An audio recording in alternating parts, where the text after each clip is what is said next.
Okay, let's jump right into it. First things first, I wanna mac on some memes.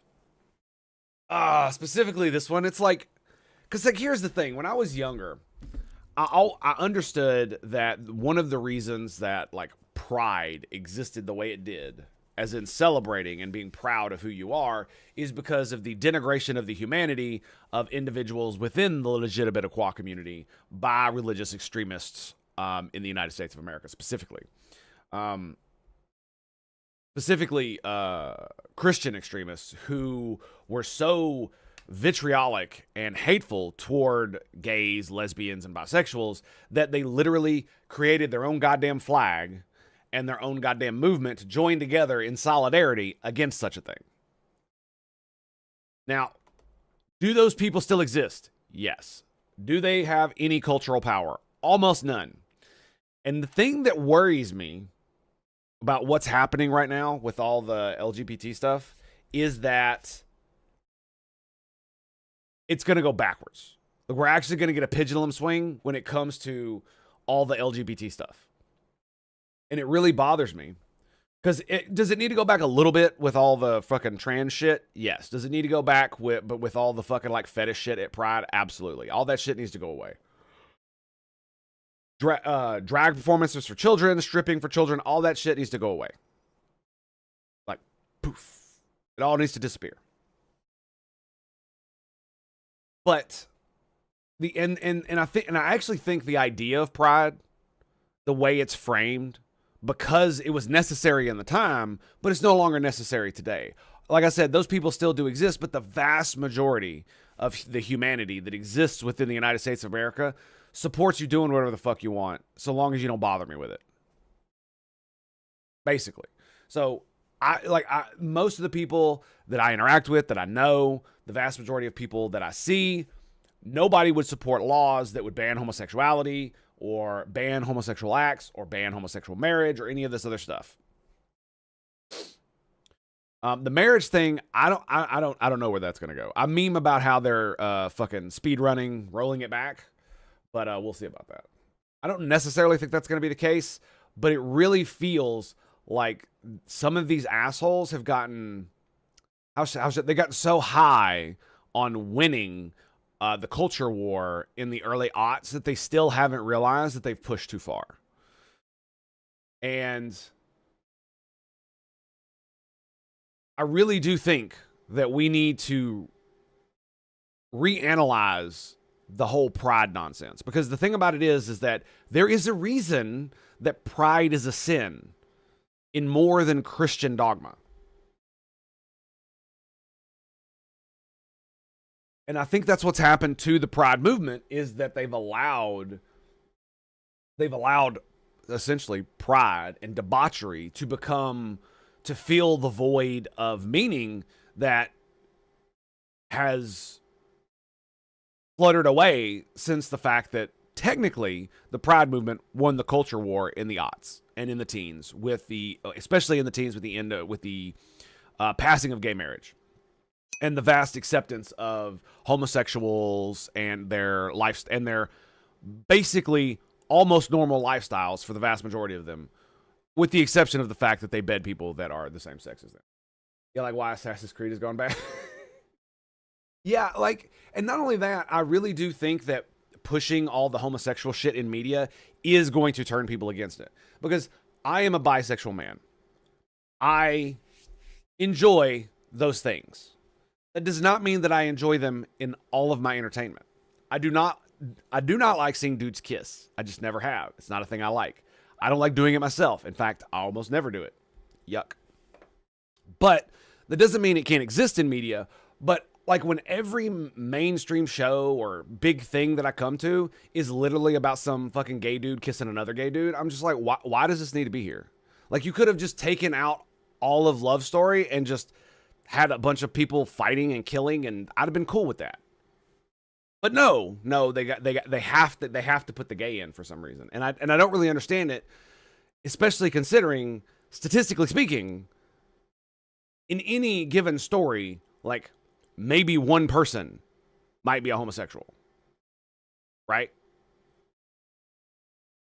You know what I'm saying? Unless you literally hang around nothing but gay people, the vast majority of the people you meet are going to be heterosexual. Because that's just how statistics work. And so if you have any type of story and you have multiple gay characters or with like, you know, weird homosexual lifestyles, you're absolutely going to be distancing yourselves from the vast majority of the main population. And most people will just turn it off. That's what ends up happening, right? I can, like I said, when I was watching, what was it? Was it Sandman? Is that what it was called? That TV show? Oh my God, dude. Like, it was so gay, but it was so good. It was so good. But like every time you turn around, there's some homosexual relationship shit going down. And it's just like, statistically, this is absolutely impossible. And it takes me out of the show every single time. But the show was so fucking good, I didn't care. But I know that there are a lot of people who probably after like the third or fourth time would just be like, all right, I just don't want it.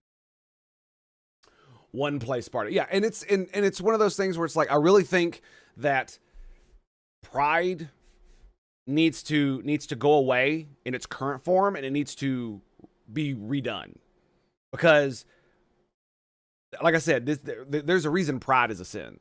And there's a reason I'm like talking about all this, is because I'm trying to work it out in my head, because it really is one of these things where it's like they've become so proud of themselves that they cannot see what they're doing. Like, how many of these dudes, how many of these people, you remember they released an entire video, a choir of all gay men saying, yes, we're coming for your children. Pride cometh before the fall, hey? And it's just like, and we watched on stream a couple weeks ago, an entire parade of gay people saying, yes, we're coming for your children. And it's like, bro, what are you doing? Because once you've reached that pinnacle of, I can't be touched, then you see who they really are, right? How you judge a person's character is, it's fairly simple. You see how they treat the least among you, right? How do they treat the retards? How do they treat the disabled? How do they treat those that they have completely within their power, i.e. children, things like that, right? You know, how does a husband treat his wife? How does a man and a wife treat their children? How does a wife treat her husband, right? Because the thing about it is that if you treat anybody badly, especially if you have power over them, then that speaks greatly to your character. Because what that means is that all the other things that you do in your life that are good, that are well-meaning and all this other stuff, the only reason you do those is to either look good or not look bad.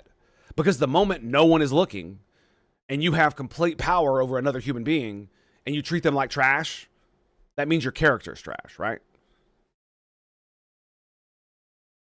They become people to fought against in the first place?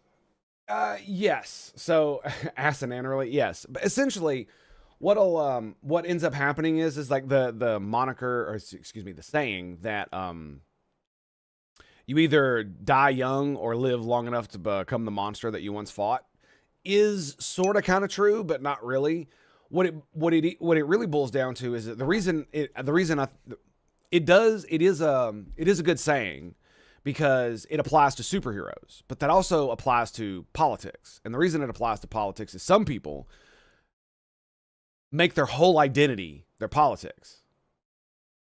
It's entirely encased within what they consider their identity.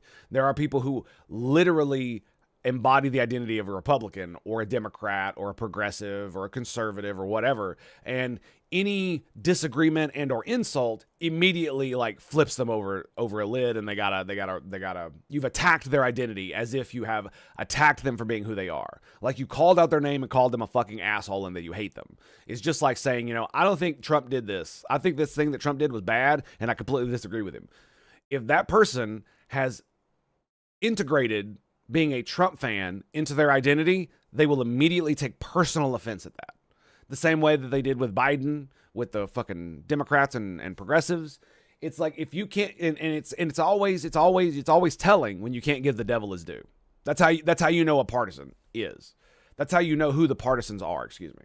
Is that they can never give the devil his due, right? Like there are plenty of people who criticize Elon, right? Plenty of people who criticize Elon And so you could tell that they're not partisan hacks when they do, because they give the devil his due. He's obviously smart. He obviously seems to give a fuck about humanity as a whole. Whether individual humanity or not is a different question, but that's a whole nother ballgame. But there are people out there who are legitimately embody within their identity. They dislike Elon. And so if you give Elon any sense of credit at all, even in a neutral form, it's immediately offensive to them and they take it personally. And so that's usually how movements end. Yes. And that's what I'm saying is it's essentially they become so it's basically like the Pride movement, right? The Pride movement essentially won the early culture war that they fought, to get homosexuality accepted and gay marriage accepted in the normal sphere of human life, right? So in most places in the United States, you can be a homosexual out in public and nobody is going to say a fucking word to you about it, so long as you're relatively normal. And by relatively normal, I mean you're not getting in anybody's way or causing anybody problems or trying to push your bullshit on anybody else, right? If you're a homosexual walking down the street holding your homosexual partner's hand, most people ain't going to say shit to you. But it's just like with the whole kissing in public. You probably shouldn't be doing PDA in public anyway. I know this for a fact because I do it, but I make sure no one's looking when I grab my wife's ass. So I'm just saying.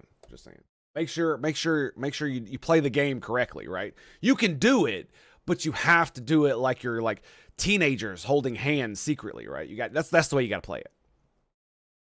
Like Morpheus says in the first Matrix, there are people who rely on the system so much that they will fight for it. Yeah, but that's not really what I'm talking about necessarily. It's more just that it's just like this.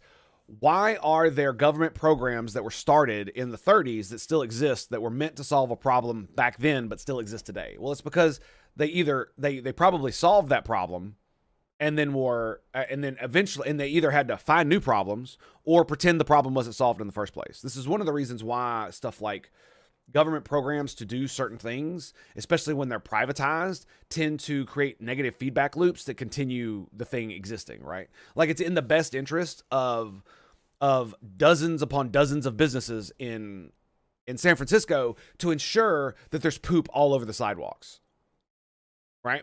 Because it's a multi-million-dollar industry to clean the sidewalks of poop in San Francisco.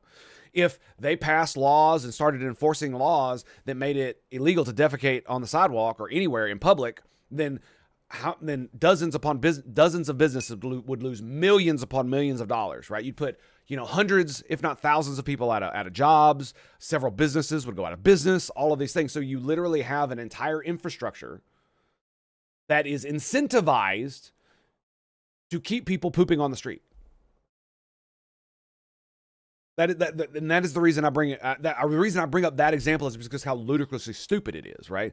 Because you think about it in other terms where it's like, oh yeah, they have a business incentive to ensure that people are sick. That's why we don't cure anything anymore. And it's like, yeah, that's not really sure, but that doesn't really jive. It's more like there are business incentives for a lot of the things that we have in our life that we have created government programs to solve, but now we've built entire businesses to help mitigate the problems, so they no longer need to be solved because people are making money, and those people who are making money are going to lobby. And what do you think they're going to fucking lobby for? Do you think the business owners and the people that work for the poop companies are going to be lobbying the government to remove the homeless people so they can stop pooping on the street? I'm sure some of them will. I'm sure some of them are good people that they don't want to see this done to their beautiful city. But how many of them are just like, I got to work. I got to feed my family. I got to run a business. I got to make money.